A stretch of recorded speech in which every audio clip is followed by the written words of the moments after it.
Hello दोस्तों, स्वागत है आपका फैक्ट्स मोटिवेट की दुनिया में। दोस्तों, विष्णु भक्तों की महत्वपूर्ण आराधना स्थली है केरल, जहां यह भव्य मंदिर स्थापित है। यह स्थल दक्षिण भारत का एक सुंदर राज्य है, जिसके प्राकृतिक मन भावन दृश्य सभी को रोमांचित कर देते हैं। यह स्थान संस्कृति एवं साहित्य का अनोखा संगम है। इसके एक तरफ तो खूबसूरत समुद्र तट है और दूसरी ओर पश्चिमी घाट में पहाड़ियों का अद्भुत नैसर्गिक सौंदर्य। इन्हीं सभी के मध्य में स्थित है पद्मनाभ स्वामी मंदिर। मंदिर की खूबसूरती का देखकर सभी के मन में भक्ति भाव का संचार स्वतः ही जागृत हो जाता है। यहाँ पर भगवान विष्णु की विश्राम अवस्था को पद्मनाभ कहा जाता है। पद्मनाभ स्वामी मंदिर के साथ एक पौराणिक कथा जुड़ी है। मान्यता है कि सबसे पहले इस स्थान पर विष्णु भगवान की प्रतिमा मिली थी, जिसके बाद यहाँ पर मंदिर का निर्माण किया गया। मंदिर का निर्माण राजा मार्तंड ने करवाया था। मंदिर में एक स्वर्ण स्तंभ भी है, जो मंदिर की खूबसूरती में इजाफा करता है। मंदिर के गलियारे में अनेक स्तंभ बनाए गए हैं, जिन पर सुंदर नक्काशी की गई है, जो इसकी भव्यता में चार चांद लगा देती है। मंदिर में प्रवेश के लिए पुरुषों को धोती और महिलाओं को साड़ी पहनना अनिवार्य है। भगवान विष्णु को समर्पित पद्मनाभ मंदिर को त्रावणकोर के राजाओं ने बनवाया था। इसका जिक्र 9वीं शताब्दी के ग्रंथों में भी आता है, लेकिन मंदिर के मौजूदा स्वरूप को 18वीं शताब्दी में बनवाया गया था। मध्यकालीन तमिल साहित्य और सिद्धांतों तमिल अलवर संत ने कहा, यह मंदिर प्रमुख 108 धार्मिक स्थलों में एक है। इस मंदिर के दिव्य प्रबंध की महिमा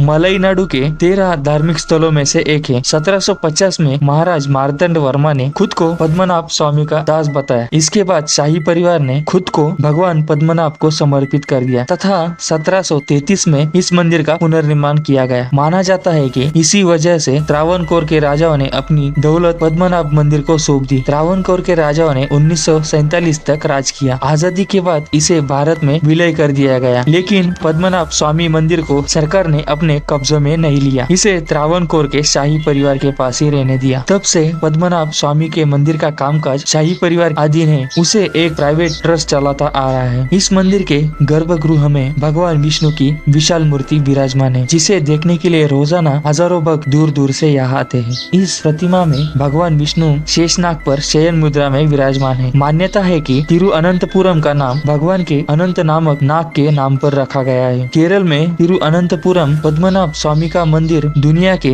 सबसे रहस्यमय जगहों में से एक है। यह रहस्य एक दरवाजे का है, जिसे आज तक कोई खोल नहीं सका। दरवाजा खोल सके ऐसा कोई सिद्ध पुरुष पूरी दुनिया में नहीं है। माना जाता है कि उसे केवल कोई सिद्ध पुरुष ही खोल सकता है, लेकिन आज की तारीख में जो इसे खोल सकता है ऐसा कोई सिद्ध पुरुष इस पूरी धरती पर मौजूद नहीं है। यह भी माना जाता है कि यह दरवाजा भगवान तक जाता है। आखिर क्या है इस दरवाजे का रहस्य? क्या सच में इसके पीछे भगवान तक पहुँचने का रास्ता है? इस मंदिर के गर्भगृह खजाने में 2 लाख करोड़ का सोना है, पर इतिहासकारों के अनुसार वास्तविकता में इसकी ये अनुमानित राशि इससे कई 10 गुना ज्यादा होगी। इस खजाने में सोने चांदी के महंगे चेन, हीरे, पन्ना, रूबी, दूसरे कीमती पत्थर, सोने की मूर्तियाँ जैसी कई बेशकीमती चीजें हैं, जिसकी असली कीमत आंकना बेहद मुश्किल है। मंदिर में पद्मनाभ स्वामी की मूर्ति की स्थापना कब और किसने की, इसकी किसी को भी ठोस जानकारी नहीं है। त्रावणकोर के इतिहासकार डॉक्टर L.A. रवि वर्मा के अनुसार यह रहस्यमय मंदिर 5000 साल पहले कलयुग के पहले दिन स्थापित हुआ था। भगवान विष्णु को समर्पित इस मंदिर में सिर्फ हिंदू धर्म में आस्था रखने वाले ही जा सकते हैं, और यहाँ प्रवेश के लिए एक खास वस्त्र धारण करना जरूरी है। ये दुनिया का सबसे अमीर हिंदू मंदिर है, जिसमें बेशकीमती हीरे जवाहरात जड़े हैं। कुछ अन्य कहानियों के अनुसार 6वीं सदी में त्रावणकोर के महाराज ने इन मंदिर का निर्माण करवाया और अपने बेशकीमती खजाने को मंदिर के तहखाने में और मोटी दीवार के पीछे छुपाया था। कई सालों तक किसी ने इसके दरवाजे खोलने की हिम्मत नहीं की। बाद में इसे शापित माना जाने लगा। मंदिर में 6 तहखाने हैं जो शापित माने जाते हैं, खासकर मंदिर का 7वां द्वार। कथाओं के अनुसार एक बार खजाने की खोज करते हुए इसे खोलने की कोशिश की थी, लेकिन उसके अंदर से जहरीले सांप निकलने लगे और सभी मौत को प्यारे हो गए। माना जाता है कि तहखाना भी, जो इस मंदिर का 7वां द्वार भी कहा जाता है, सिर्फ कुछ मंत्रों के उच्चारण से इसे खोला जा सकता है। किसी भी आधुनिक मानव निर्मित तकनीक या दूसरे मानव प्रयास से खोलने या ऐसा करने की कोशिश की दिशा में मंदिर नष्ट हो सकता है और यह प्रलयकारी सिद्ध हो सकता है। दरवाजे के पीछे का पता लगाना भले ही मुश्किल हो, लेकिन इसके पीछे पानी की आवाज आती है। माना जाता है कि ये आवाजें सांपों की सरसराने की है, शायद बहते हुए पानी में जहरीले सांपों का निवास। 2011 में इसका कोर्ट के आदेश पर मंदिर ट्रस्टी को शामिल करते हुए इसे खोलने की 7 लोगों की टीम बनाई गई। कागजी कार्रवाई में आसानी के लिए सभी तहखानों को A, B, C, D, E और F नाम दिया गया। गया। लोहे के दरवाजे के बाद एक और भारी लकड़ी का दरवाजा खोलते हुए जमीन के अंदर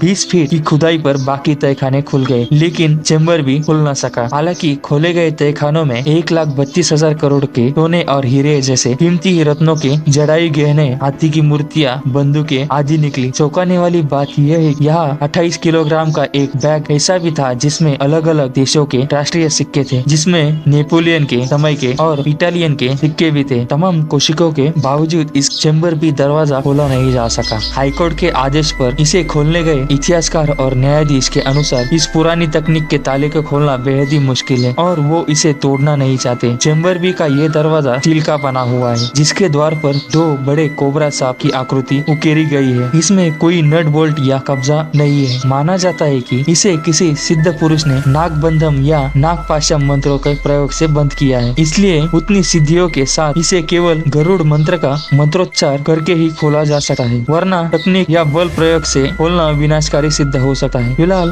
भारत या दुनिया के किसी भी कोने में ऐसा सिद्ध पुरुष मौजूद नहीं है। वैदिक साधना करने वाले कई साधुओं ने इसे खोलने की कोशिश की, लेकिन इसे खोल न सके। इसीलिए अभी तक इस मंदिर के चेम्बर बी का ये दरवाजा सबके लिए रहस्य बना हुआ है। इसके अंदर कितना भी बड़ा खजाना क्यों ना हो या ना हो, लेकिन इतना जरूर है कि ये दरवाजा भी किसी पहेली से कम नहीं है। दोस्तों, ये जानकारी आपको कैसी लगी हमें कमेंट सेक्शन में जरूर बताएं और वीडियो अच्छी लगे तो लाइक, कमेंट और सब्सक्राइब करें। धन्यवाद।